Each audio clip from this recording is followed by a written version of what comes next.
Welcome to Ruckosaurus Rex, the channel where we review and discuss all things dinosaur and other prehistoric animals. How you guys doing? Today is catch-up day because the three models you'll see before us, courtesy of Haolong-Good, are the three offerings that came out when I was on vacation for the holidays a few months ago. And while I was away, it was an extended vacation. While I was away, these guys came out, and of course, they've long since been reviewed by other content creators on YouTube.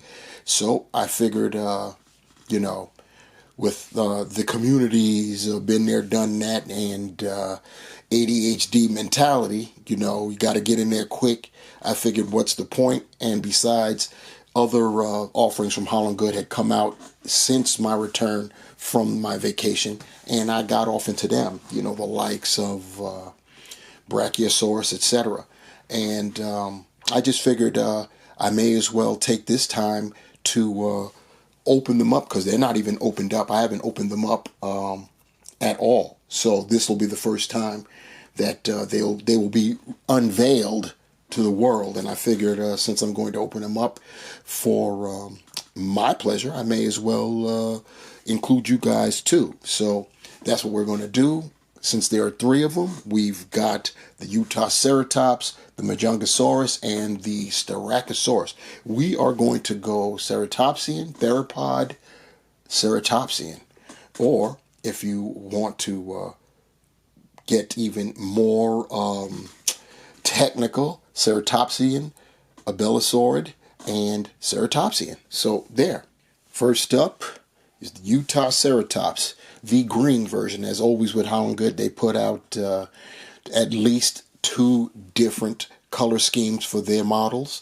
The larger ones, the premium, the big dogs, they'll put out more than two, and giving you some choices here. In this case, we had a brownish version and a green version. The brownish version looked too, it was a bit much for me. So you know me, I'm going to go with the more natural flavor. So that's why we've got the green guy going on here. Utahceratops. The model here is about almost. It's a little over 6.5 inches long. I think it states it's 6.693, and that calculates in terms of the 135 scale to about 20 feet. So in real life, Utahceratops was 20 to 23 feet. So this is right there on that lower end of their range. So that's pretty cool. Should match up well with some of your other models there. In terms of its existence, it lived about 75 to 76 million years ago, or 76 to 75 million years ago, excuse me, said that dyslexic style backwards. And I had said something in my last video about that whole time frame. There were so many species running around within that time frame, and especially what was crazy was in the more or less the same area, and it was a large area. It's not like I'm talking about next door or anything like that, but in so many similar species, like with ceratopsians, this guy lived with Utahceratops and Cosmoceratops. You had three different ceratopsians at least rolling around. Parasaurolophus was around that time too. The Tyrannosaur tetriophonus, I think I butchered the name. I don't know what I'm thinking, but yeah, that Tyrannosaur was around, and there is some slight evidence, nothing conclusive, that Utahceratops may have run into Albertosaurus, which isn't too far-fetched considering that during that time in Utah, Canada, all of those places that are like, I mean, it's crazy. We had three known Tyrannosaurs, basically overlapping one another. You had Albertosaurus, Gorgosaurus, and Daspletosaurus. So it's quite possible that Utahceratops ran into Albertosaurus. But you see what we got going on here. I'll turn our guy to the front so we can get some frill action. As always, we love seeing the frills. I'll try to get a little bit closer. I guess I'll have to move it up. That's the, I got my display a little bit further back. So, and this is good because now I'm actually getting the whole skull in the picture. As always, the frill work is good. I'm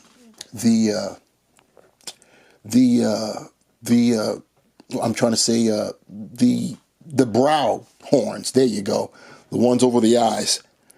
They're you see, they're going out. They're going out from the body, just like our last subject there. And he's got a nice nasal horns, kind of raised up, if you will. You see that there? When I say raised up, I mean away from the tip of the beak. I don't know if that's. I'm assuming that that's pretty accurate right there. But yeah, the coloration's pretty good. We got the stripes going on with the green and the brown, and on the top there, got some coloration going on in the back of the frill, and of course, we had there on the other side. It's looking pretty cool. Try to get that angle look. And yeah, so that is our Utahceratops. Next up, Majungasaurus. And I had made mention of what I'm about to say a while ago, I believe, with the last theropod that I reviewed from Haolonggood. And that's, I believe, Haolonggood has at least accepted for right now that their theropods overall leave somewhat to be desired. And that's primarily, I would say, for me anyway, it's in the articulated jaw area. I think that their articulated jaws throw off the figure. It's not as good as PNSO's. PNSO definitely has a lot of practice with all the theropods they throw at us. I'm not mad. I'm just making an observation. And I think that Haolonggood has, at least for now, while behind the scenes they probably are working on improving their jaw articulation, they've decided to just settle on having static jaw posed theropods, like how we have here with Majungasaurus. So, and that's cool for right now. I mean, it would have been nice to be able to articulate the jaw, as always, but I can understand why they would refrain, because they haven't been great at it before. As far as this model is concerned, looking pretty good. I think we have yet another winner from Haolonggood, and when I mean that, I mean it. You know, it looks very, very good, especially since we don't have the whole articulated jaw issue to concern ourselves with. We can just focus on the accuracy and the pose, which is a very nice lunging pose. It's pretty good. It looks like it almost looks like I would actually envision this pose as it's not even facing off against something it's hunting. It almost looks like it's barking, if you will, at another Majungasaurus. You know, it could be over food or territory or female or whatever the case might be. But I think it's a pretty nice pose. The coloration there, this is, you can see it's got like the base is kind of like a tannish type of color. It's got some orange wash over it, and then of course you've got this green, and then the striping all over the place. Pretty nice. The eye, I'm gonna have to take this up and get closer so you can get a look at that eye. And let's see if I can get us focused in. Yeah, there we go. You could see the blue eye with the black pupil, looking pretty nice. We've got, if you can see there, in the mouth is looking good. The teeth, nice, individually painted. We've got the tongue, if I got it pointed enough for you to look in that maw. You can see that the tongue is also separate from the jaw. So that's a nice bit of attention to detail that we have there. And those basically useless forelimbs are thrusted back, as most abelisaurids, have that issue. I don't think they consider it an issue. We look at it as, because it's like, what are they for? I wouldn't be surprised if this group of animals, if they had continued on, I wouldn't be surprised if their forelimbs would have disappeared altogether. But that's the beauty about discussing prehistoric animals. There are things we don't know and we'll never find out. So, but it's great to speculate and theorize. Anyway, looking at the rest, it's looking nice. Other side, pretty cool. And of course, cloaca check. Our Utahceratops had a cloaca too, for those that are wondering. I didn't go over that. This is an overview, so there are some things that I will skip over. But there's our Majungasaurus in all its glory. Oh, and lest I forget some little info on our guy here. Majungasaurus lived in Madagascar about 70 to 66 million years ago. So this guy,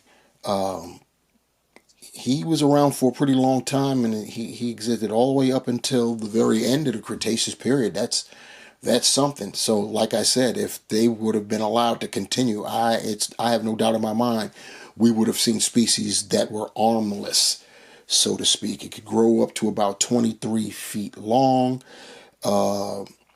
It was thought to be cannibalistic, because some specimens have been found with other Majungasaurus bones or material in the gut. So that's pretty crazy right there. So if you were to get a pair of these different colors, you could actually pose them in what I suggested previously about them facing off against one another for whatever reason. But yeah, that would be pretty realistic to the times. And as far as realism is concerned, this model is about a little over 8.5 inches long. That would make it, in terms of the 135 scale, oversized at about representing a 25-foot long animal. But I guess it can be fudged. It still looks good, still looks nice. And now, that's our Majungasaurus. Last, but certainly never least, we have from Haolong-Good, quite possibly and arguably the second most well-known ceratopsian, that being Styracosaurus, second only to Triceratops itself. And Haolong-Good may have some issues when it comes to their theropods and trying to, get them to be up to snuff alongside their herbivores. But once again, with Haolong-Good and their herbivores, knock it out the park. This Styracosaurus is beautiful, if I say so myself. Once again, I mean, all the greatness is in that skull and the frill and everything else. I've got to bring it up close so we can see what we're working with here. Get us focused in. And just look at that. I mean, that skull is awesome to me. I could be blushing over it all. You could call me out if you want to. I think this is fantastic. Definitely one of the best Styracosaurus models I've seen, if not the best. I'll go ahead and for me, it's the best. The head-on view, got it going on. The nasal horn, raised big time. All of the spikes on the frill. I love how Haolong-Good made sure that they were asymmetrical. Look at the two at the top. They're different sizes, and one is bent more, and that's not from getting crushed in packaging. That's intentional. Pretty cool. Pretty cool indeed. very nice.